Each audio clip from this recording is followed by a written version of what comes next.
안녕하십니까. YTN 라디오 황보선의 출발새 아침 황보선입니다.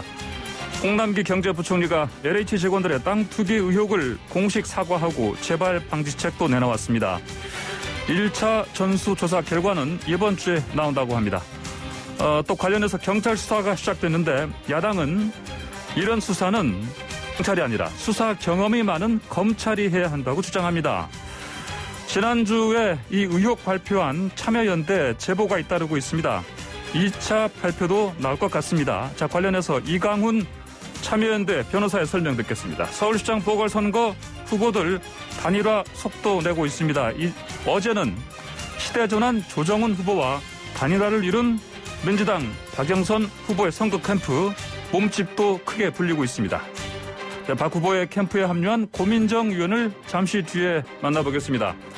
박영선 후보와 단일화에 의원직 내놓은 열린민주당 김진애 후보와도 인터뷰 곧바로 이어집니다. 2021년 3월 8일 월요일 YTN 라디오 황보선의 출발 새 아침 시작합니다. 자, 박영선 더불어민주당 서울시장 후보가 캠프 진용 갖추기 본격 돌입했죠. 문재인 정부 장관 출신 인사 4명이 됐습니다. 자, 대변인도 청와대 대변인 지냈던 고민정 더불어민주당 의원이 맡았습니다. 자, 이 정도면 대선급 캠프라 해도 지나치지가 않죠. 자, 고민정 의원 만나보겠습니다. 고 의원님 안녕하십니까? 예, 반갑습니다. 네, 반갑습니다. 자, 네. 청와대 대변인에서 박영선 후보의 대변인으로 이제 참여하시게 됐는데 계기가 있습니까? 청와대 대변인 이후에 제가 처음 맡는 대변인직이거든요. 예. 사실은 3년 정도 부대변인 대변인 생활하면서 너무 많이 소진돼서 예. 이제 대변인직은 하고 싶진 않았었는데 제가 이제 지역구 국회의원을 하면서 서울시장이 얼마나 중요한 자리인지를 피부로 너무 많이 느껴서요. 예. 반드시 좋은 시장을 만들어야 되겠다는 좀 절박감이 있었습니다. 예. 사실 이제 제 지역구가 이제 광진을 지역이잖아요. 예. 그 저희 지역에 보면은 뚝섬 유원지에 자벌레라는 건축물이 하나 있는데 예. 그게 이제 오세훈 전 시장 당시에 이제 만들어졌던 건축물인데 예산을 들여서 어떻게든 좀 살려보려고 했지만 매번 실패를 많이 했다고 하더라고요. 그래서 제가 처음에 그 지역구 갔을 때 흉물이 돼버렸다 하면서 원성이 너무너무 자자했었습니다.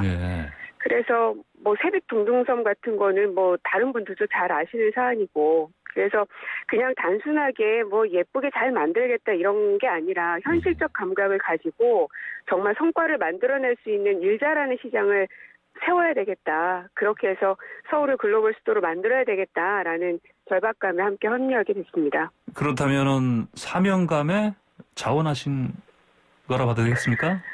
네, 요청도 있었고요. 네. 그렇군요. 알겠습니다. 자, 그런데요. 지금 강경화 전 장관도 좀 합류했고요. 문재인 정부 장관 출신 4명이 합류했습니다. 자, 그러면 지금 최근에 이제 강경화 장관 합류까지 온 이런 진영을 이렇게 크게 갖추는 이걸 어떻게 봐야 되겠습니까?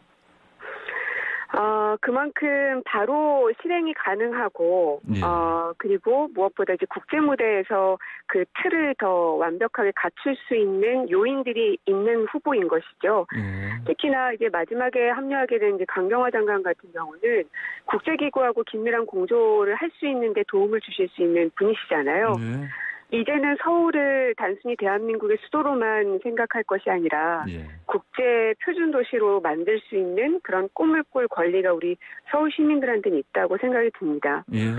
지금 서울 안에는 뭐 여러 궁궐들도 있고 또 한옥도 보존이 잘 돼 있는데 이런 전통 무자도 잘 보존을 하고 뿐만 아니라 우리가 7, 80년대 어려운 시절을 보내오면서 서울의 옛 골목들도 굉장히 많거든요. 이런 것들도 무조건 개발을 위해서 다 없애버리는 게 아니라 잘 살려내는 역할도 필요할 것 같습니다.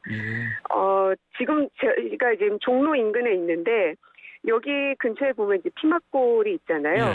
근데 이제 이게 없어지면서 사실은 굉장히 많은 서울 시민들이 표명을 많이 했었죠.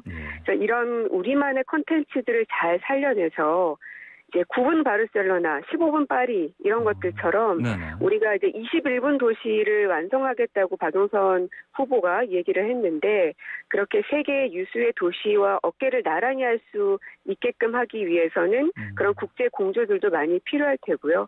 그래서 뭐 기후 환경이라든지 특히 그런 부분은 강경화 장관님의 조언들이 되게 중요할 것으로 보여집니다. 그리고 또 이게 여성 장관이셨잖아요. 백발의 국제 무대에서 이 여성으로서 굉장히 활약을 많이 하셨는데 유리천장을 깼던 커리어 우먼이시기 때문에 박영선 후보도 함께 대한민국의 여성들에게 그 유리천장을 같이 깨주는 분이 되주길 하는 바람을 갖고 있습니다. 예, 알겠습니다. 자, 그러면 그 최근에 그 SNS에 그 박영선 후보에 대해서 어미사자 네. 모습 봤다고 하셨는데 이게 어떤 의미입니까 이게? 이제 대변인 생활을 하면서는 청와대에서 장관과 함께 일을 했었고요. 그다음에 국회의원이 되고 나서는 제가 산자중기위 상임위원이었기 때문에 중소기업부하고 같이 이제 입법 활동을 했었죠. 국감도 치르고. 누구보다도 가까이에서 참 많이 봤었는데 두 가지를 느꼈습니다. 하나는 뭐냐면 철저하게 그 자기 가족을 적으로부터 보호하는 그런 모습을 봤는데 중기부 장관을 하면서 그 사실 중기부가 이제 막 생긴 신생 부처이기 때문에 영역이나 힘이 약할 수밖에 없는데 그 영역을 넓히는 모습을 보면서 역시 힘 있는 정치인 장관이라서 다르구나 라는 평가를 저뿐 아니라 많은 사람들이 했었는데 그런 모습이 어미사자 같았었고 또 하나는 어미사자는 자기 새끼를 절벽에서 떨어뜨릴 정도로 되게 강하게 키우잖아요. 그래서 국감 때도 보면은 되게 뼈아픈 지적을 제가 한 바가 있었는데 그거를 그냥 넘기지 않고 바로 전수조사를 지시할 정도로 즉각적인 그 잘못에 대해서는 인정하고 조치를 취하는 걸 보면서 되게 놀랐었거든요. 그래서 앞으로 서울시장이 돼서도 이 잘못된 것들에 대해서는 아마 좌고우면하지 않을 겁니다. 뿐만 아니라 그 영역을 넓혀나가는 이 사자의 모습처럼 우리 서울을 글로벌 도시로 표준 도시로 만들기 위해서 아마 모든 역량을 쏟아부을 거로 보여집니다. 예. 자, 박영선 후보가 맞붙을 야권 후보요. 지금 아까 말씀하신 국민의힘 오세훈 후보가 있고 이제 단일화를 지금 서두르고 있는 국민의당 안철수 후보가 있는데 둘 다 중도를 표방한다고 하는데요. 자, 그러면 박영선 후보는 그 이미지라든지 뭐 공약 이런 여러 가지 면에서 어떤 방점을 찍고 좀 가야 되는 겁니까? 어떻게 보십니까? 두 후보를 중도를 표방한다고 말은 하시지만 어쨌든 그 기본 근저에는 보수 세력들을 갖고 있는 분들이기 때문에 조금 다를 것 같고요. 다만 박영선 후보의 경쟁력이라고 한다면 일단 추진력과 실행력은 중기부 장관을 하셨던 모습에서 많이 보셨을 테고요. 그리고 또 하나는 국회의원을 하면서 어떤 BBK 문제라든지 재벌개혁 문제라든지 또 20대 국회에서는 마지막에 사법개혁 특위하시면서 사법개혁에 앞장섰던 분이시기 때문에 강한 원칙주의자의 면모도 갖고 있으시죠. 그래서 이런 것들은 그 두 후보가 갖추지 못하고 있는 것들이기 때문에 훨씬 우위에 있는 경쟁력을 갖추고 있다고 봅니다. 예, 그러시군요. 자, 그 오세훈 후보는요, 이제 총선에서 고민정 의원께서 이제 이긴 제치신 후보인데, 자, 그러면 특히 이제 뭐 대변인 맡긴 하셨지만은 또 어떤 전략 전술 면에서도 이렇게 조언을 주실 법도 합니다. 제가 보기엔 어떻습니까? 아무래도 제가 직접 부딪히고 겪었던 사람이니 제일 잘 알겠죠. 근데 일단은 제가 이제 선거를 치를 때는 그 상대방의 후보를 비난하거나 그러지는 않았었습니다. 그러니까 최대한 나의 경쟁력을 보여주겠다는 전략으로 임했었기 때문에, 근데 이제, 사실은 이제 오세훈 후보께서는 저에 대해서 굉장히 여러 가지 비난들을 좀 많이 하셨었던 바가 있었는데, 거기에 대한 좀 아쉬움들은 있죠. 저는 오히려 정책 선거를 하실 거라고 생각했는데 그러지 않으셨던 게 좀 아쉬웠었고, 그리고 선거가 끝나고 나서도 계속해서 이제 고민정이 아니라 자기는 이제 문재인 대통령에게 진 것이다 라면서 저와의 승부를 정정당당하게 인정하지 않는 모습을 보이셔서 소위 요즘 얘기로 하면 쿨한 성격은 아니신 것 같다 라는 생각은 좀 들었는데 이제 지난 그 가을에서부터 이제 지금까지 서울시장을 나서겠다고 출사표를 던질 때나 혹은 뭐 그 이후의 모습에서도 보면 조건부 정치를 되게 많이 하셔서 제가 그 부분에 대한 언급도 드린 바가 있었는데 예. 이번 서울시장 선거에서만큼은 끝까지 정정당당한 승부를 좀 펼치셨으면 하는 바람이 있습니다. 예. 네, 지금 저희 황보선의 출발새 아침에 고민정 민주당 의원이 처음 좀 출연하시는데요. 자, 방송 들으시면서 의견 주실 분들은 샵 0941번 50원 유료 문자로 보내주시기 바랍니다. 유튜브로 들어와서 보이는 라디오로도 저희 프로그램 고민정 의원과 함께 하실 수 있습니다. 네, 고 의원님. 네. 자, 그러면 고 의원께서 총선에서 받은 표가 혹시 시장 선거에서는 오 후보한테 넘어갈 수 있는 가능성은 없습니까? 어떻게 보십니까? 없게끔 해야겠죠. 그게 제가 예. 지역위원장으로서 해야 될 역할이고요. 예, 알겠습니다. 자, 조정훈 시대전환 후보와 단일화 예상대로 어제 됐습니다. 이 네. 단일화 결국 어떤 식으로 활용할 겁니까? 결국 단일화라는 것은 정치에 대한 방향성과 철학을 같이 하는 사람들끼리 손을 잡을 수 있는 것이 단일화의 시너지라고 생각합니다. 예. 단순하게 계산을 통해서 하는 단일화가 아니어야 될 것이고요.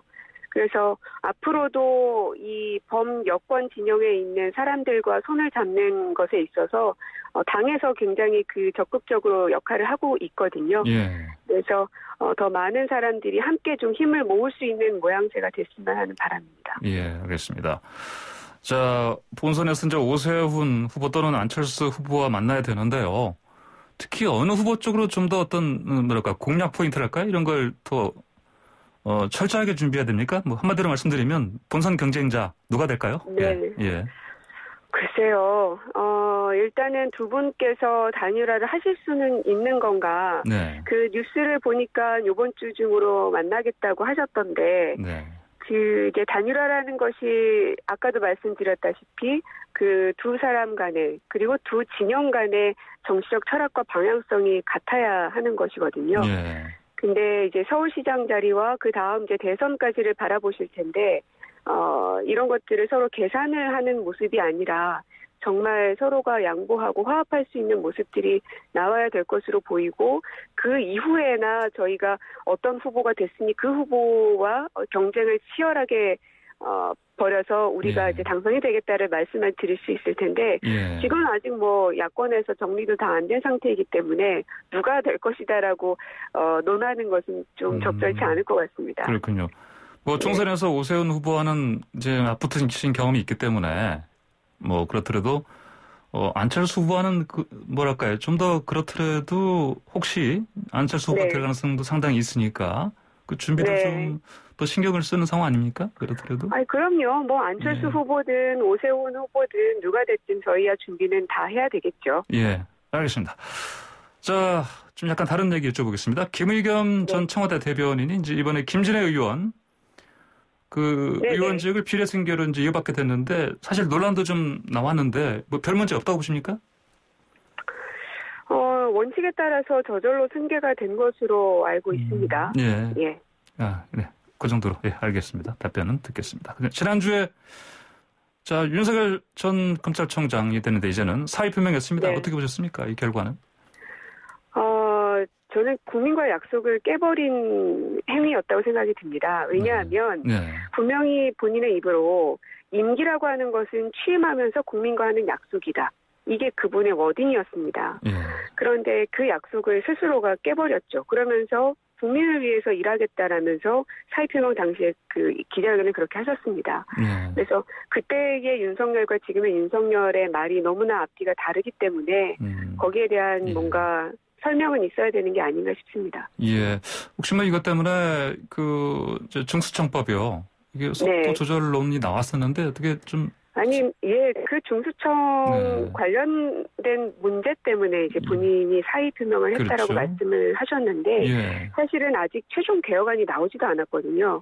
그리고 수사 기소 분리에 대해서는 이제 저희 국정 공약이었기 때문에 새로운 문제도 아니었고 최종 개혁안이 나오면 당정협의라는 걸 거치기 때문에 그 자리에서 충분히 본인의 의견을 피력할 수 있음에도 불구하고 밥상이 차려지지도 않았는데 차려지기도 전에 밥상을 걷어찬 모양새가 돼버려서 왜 그랬을까 하는 의문은 좀 듭니다. 예. 또 사의 표명 당일에 문재인 대통령께서 거의 1시간 만에 그냥 바로 사의 수용 것도 사실은 이게 화제가 됐는데요. 어떤 뜻으로 봐야 돼요? 예. 그거를 화제로 삼는다는 게 저는 좀 이해가 안 갔는데 예. 왜냐하면 이제 그렇게 짧게 혹은 빠르게 입장이 나오는 경우들도 왕왕 있거든요. 예. 근데 특히 이제 그거 같은 경우는 이제 숙고할 필요성이 없는 상황이었기 때문에 예. 그리고 이제 논할 가치가 없던 것이었기 때문에 그냥 바로 짧게 입장이 나왔던 것인데 특별할 부분은 아닌 것 같습니다. 예, 알겠습니다. 네, 고위원님 마지막으로요. 예. 저희 잠시 뒤에 그 김진애 의원과 인터뷰 지금 이어지는데 네. 이 김진애 의원이 박영선 후보에 대해서 박 전 시장의 유고로 치러지는 이게 선거니까 그 여성 후보자로서 입장을 좀 내는 게 하나의 의무 아닌가 이런 주장을 했습니다. 네. 어떻게 보십니까? 조금만 더 기다려 보시죠. 그 입장은 이제 후보자께서 지금까지 냈던 입장도 있는데, 이제 김진애 후보께서 말씀하신 것에 대해서 이제 어떤 입장을 낼지는 제가 지금 말씀드리기는 좀 적절치 않을 것 같고요. 다만 국회 안에서도 이제 김진애 의원님하고는 서로 이제 저 같은 경우도 개인적 친분도 있고, 그리고 가고자 하는 방향이 같다면 서로 잘 협의를 해봐야 되지 않을까 싶은데 아마 지금 당하고 논의를 하고 있는 것으로 알고 있습니다. 예, 알겠습니다. 네, 고민정 의원님 오늘 말씀 여기까지 듣겠습니다. 잘 들었습니다. 감사합니다. 네, 고맙습니다. 네, 지금까지 박영선 더불어민주당 서울시장 후보 대변인 맡은 고민정 더불어민주당 의원과 만나봤습니다.